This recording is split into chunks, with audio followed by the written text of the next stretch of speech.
There's a silent battle that many of us fight every single day, a struggle that happens inside our own minds.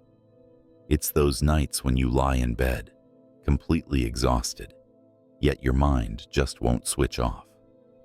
It's as if every thought you've tried to ignore throughout the day reappears, stronger and more insistent. You imagine all the possible scenarios. What will happen tomorrow? What if I don't do this right? What will others think if I fail? Overthinking is a mental trap we fall into far too easily, leaving us stuck in a spiral of doubt, fear, and anxiety. Today, I want to talk about something simple, yet transformative: how to stop overthinking about things that will never happen. So, if you're tired of being overwhelmed by all the what-ifs, if the stress of endless hypothetical situations is wearing you down, stay with me.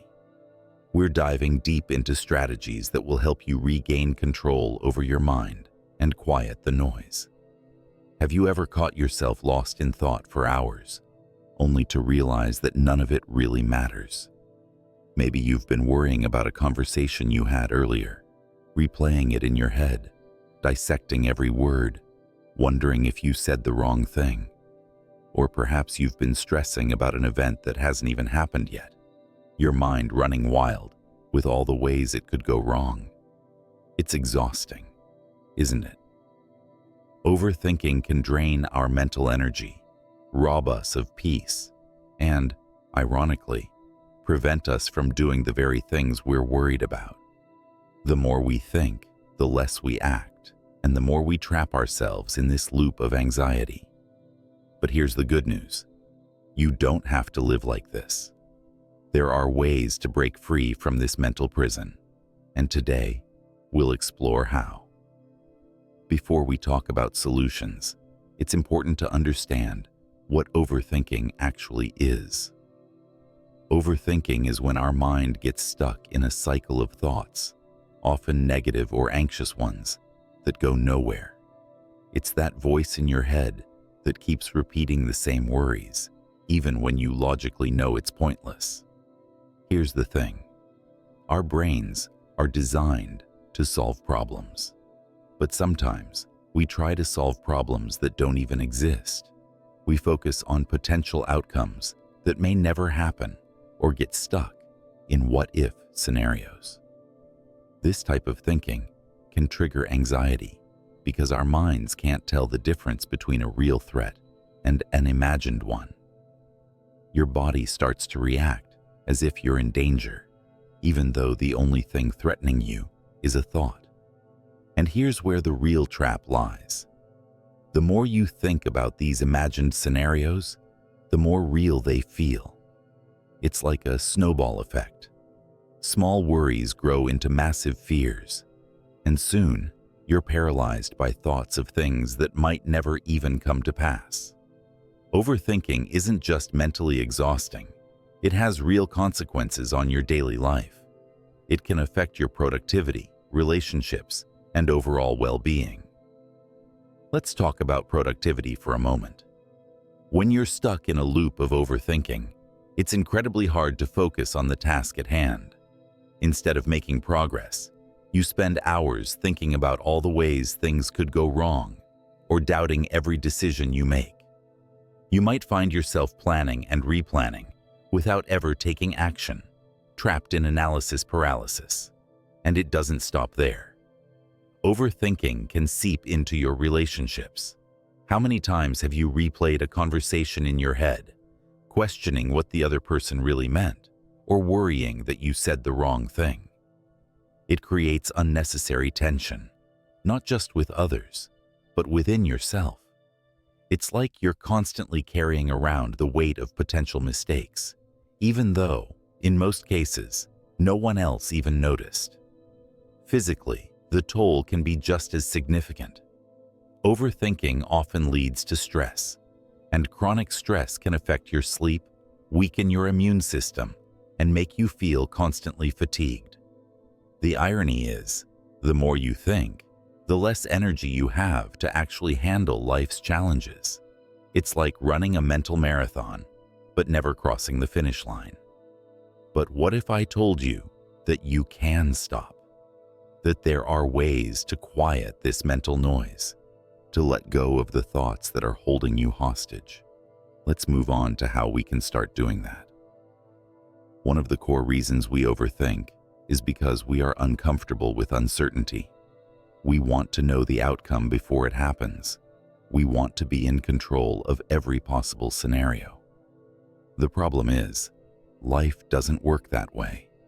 We can't predict every twist and turn, and trying to do so is an endless game of mental chess, one that we will always lose. The first step to overcoming overthinking is accepting uncertainty. You will never have all the answers, and that's okay. In fact, much of life's beauty comes from its unpredictability. Stoic philosopher Epictetus said, "Some things are in our control, and others are not." When you focus on what is within your control, your actions, your responses, you can let go of the rest. There is immense freedom in this realization. You don't have to predict the future. You just have to show up in the present and do your best with what you have. Start by asking yourself, what am I trying to control that's beyond my power? Once you recognize what's outside your control, it becomes easier to release those thoughts and direct your energy toward things you can influence. Mindfulness is one of the most powerful tools we have to combat overthinking. It's the practice of bringing your attention back to the present moment, instead of letting your mind wander off into the past or the future. When you're caught in a cycle of overthinking, you're not living in the present. You're stuck either reliving past mistakes or worrying about future problems. Mindfulness pulls you out of that cycle by grounding you in the now. Here's a simple mindfulness exercise you can try the next time you catch yourself spiraling into overthinking. Stop and breathe. Take a deep breath in, and then slowly exhale. Pay attention to the sensation of the air entering and leaving your body. Observe your thoughts. Without judgment, simply notice the thoughts running through your mind. What are you thinking about? Are these thoughts based on reality, or are they hypothetical worries? Refocus on the present. Look around you. What can you see, hear, or feel in this exact moment?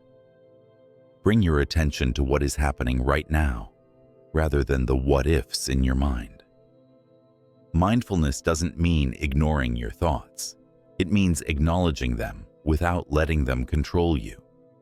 The more you practice this, the easier it becomes to break free from overthinking and stay present in your daily life. One of the reasons overthinking feels so overwhelming is that it often makes us feel stuck. We are paralyzed by too many thoughts and too many possibilities, and we end up doing nothing. The Stoics believed that action was a powerful antidote to overthinking. Marcus Aurelius wrote, "The impediment to action advances action. What stands in the way becomes the way." In other words, the very things we're overthinking about can become opportunities for growth and progress, but only if we take action. Instead of getting lost in endless thoughts, start small. Take one tiny step in the direction of your goal, no matter how insignificant it may seem. For example, if you're worried about an upcoming presentation, start by jotting down a rough outline. Don't aim for perfection. Just get something on paper. If you're overthinking a decision, give yourself a time limit, 5 or 10 minutes to make a choice, and then move forward. If you're stuck in a loop of anxiety about something in the future, focus on one thing you can do today to prepare for it. Action is liberating. It breaks the cycle of paralysis by analysis and creates momentum. And once you start moving, the fog of overthinking begins to lift. Overthinking often stems from negative or irrational thoughts, ideas that creep into your mind and make you doubt yourself or your abilities. These thoughts can be deceptive because they feel true, but in reality, they're often exaggerated or completely false. The next time you catch yourself in a negative thought loop, try this technique. Challenge the thought. Here's how. Ask for evidence. Is there solid evidence that supports this thought? Or is it just based on assumptions or fears? For instance, if you're thinking, I'm going to mess up this presentation and everyone will think I'm incompetent, ask yourself, is that really true? Have you messed up presentations before? Even if you did people actually think less of you? Consider alternative outcomes. What other possibilities exist besides the worst-case scenario? Overthinking tends to focus on the negatives, but in reality, many different outcomes are possible. What if the presentation goes well? What if people are supportive? Shift your focus. Instead of fixating on what could go wrong, focus on what could go right. By changing your perspective, you can break the cycle of negative thinking and start to feel more optimistic and empowered. Perfectionism is one of the biggest drivers of overthinking. When you feel like you have to get everything just right, it's easy to fall into a cycle of doubt and second-guessing. But here's the truth. Perfection doesn't exist. In fact, the pursuit of perfection often does more harm than good.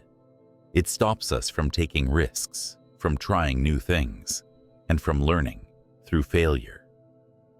The Stoics had a saying, "The obstacle is the way." This means that the very challenges and imperfections we fear are what lead to growth. Instead of avoiding mistakes, we should embrace them as part of the process. Let go of the idea that you have to be perfect. Focus on progress, not perfection.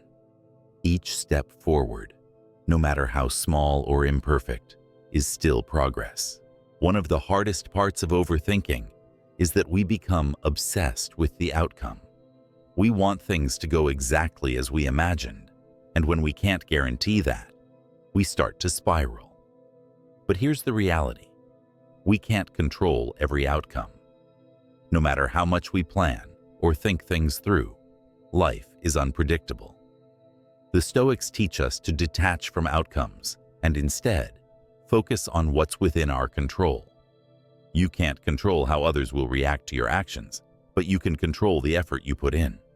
You can't control every variable in a situation, but you can control your response to it. When you stop fixating on the end result and start focusing on your own actions and intentions, you free yourself from the anxiety of overthinking. Finally, one of the most powerful ways to combat overthinking is to live in the present. Overthinking thrives on the past and the future. It's fueled by regrets about what's already happened and worries about what's yet to come. But the present moment is the only time you truly have control over. As Marcus Aurelius said, confine yourself to the present. When you catch yourself spiraling into overthinking, bring your attention back to the here and now. Ask yourself, what is happening in this moment? What can I do right now that will make a difference? By focusing on the present, you take power away from the thoughts that try to pull you in every direction. You can act with intention and clarity, rather than being ruled by fear or uncertainty. Overthinking is a habit, but like all habits, it can be broken. It takes practice, patience, and the willingness to challenge your thoughts. But by embracing uncertainty, practicing mindfulness, taking action, and living in the present, you can free yourself from the mental loops that have held you captive. Remember, you are not your thoughts. Thoughts come and go, but they don't have to control you. You have the power to step back, observe them, and choose how to respond.